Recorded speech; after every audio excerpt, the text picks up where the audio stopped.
All right, hey guys.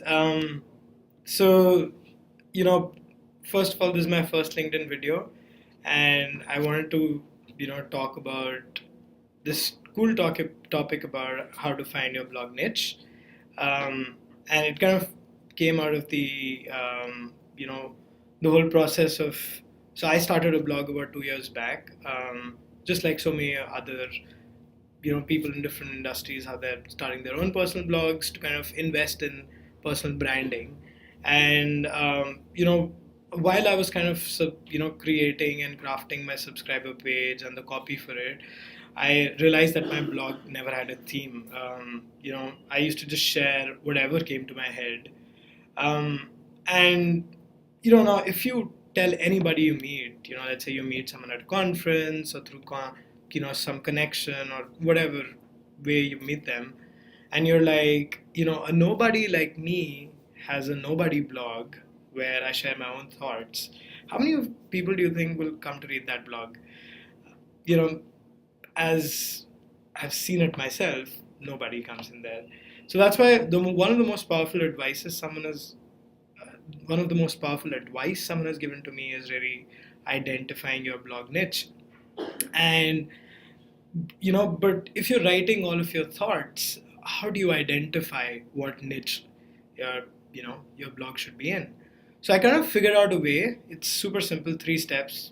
So step number one is always, first of all, that never let a good content idea go away. So whenever, I get sometimes content ideas at 1 a.m. in the night, or when I'm going to the gym, or, I'm like, let's say on a call somewhere with someone and I suddenly get an idea and I never let it go. I always, just take out maybe a couple of seconds, record a voice note, or I note it down, just like a line or two, and kind of save it in my list of content ideas. So even though I currently have just about 8 or 9 articles published, I have like drafts of potential content ideas that are running greater than 500. Um, so it's a good way to eventually, because good content ideas don't just come when you sit down and you're like, how should I find my good content idea? That won't happen. They just come out of nowhere, and you got to record them when they come. The second thing you need to do is, when you've got all of those content ideas recorded down, you need to identify the 5 topics where 80% of your content falls under. So, it's literally like, sit down, go through all of those content ideas that you've recorded in one day, and put yourself in an outsider's point of view and try to figure out, what do they think, this topic is about, or what this blog is about. And you can really start with one topic. Like, for example, I had an article about a marketing technique that I tried, at a company that I used to work for, and that's it. That's a topic. That's a marketing tip. All right. So then I went in, and I went into my list, and I found that there were some other articles about that, that did fall under the marketing tips. And that's where I got to start. So then I went into the second article, and I found there was an article about motivation, and then I found there are multiple other ideas related to motivation. So that's my second topic. So through that, I identified the 5 topics where pretty much majority of my content, you know, did fall under. And then the third thing that I did was, I sat down and then did a lot of brainstorming to think, what's the common connection between these 5 topics. So for me, I used to write about marketing tips. I used to write about how we manage our remote team, what challenges we face, all of those things about remote team management. I used to talk about how to keep yourself motivated at work, how do you find meaning at work, all of that stuff. I used to write about deep thinking at work and life and all of these things.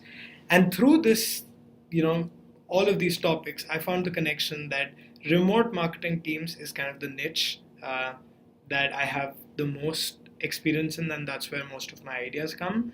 And that's where I started. That's where I kind of niched my blog towards.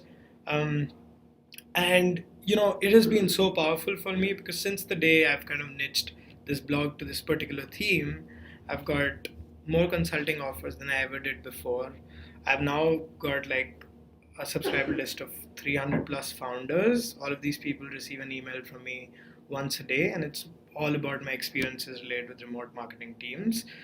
A lot of my content ideas kind of resonate around that topic, and a lot of the subscribers give me ideas around that topic. And it has helped me build, I'm still carving out that niche for me, but it's helped me build a niche there. I'm getting podcast invitations, I'm getting included in roundups, around that topic.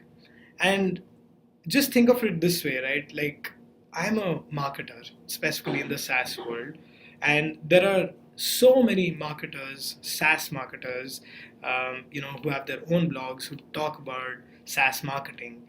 And if I was to be, and all of those, some of those people are exceptionally better. Like, I'm never going to be as good as them. They have become the leaders there. So for me, to be competing with them would be stupidity. I mean, I could, but I just feel that if I carve out a new niche, more unique niche to where my skill sets lie, it would make more sense, and it did. It's been super impactful.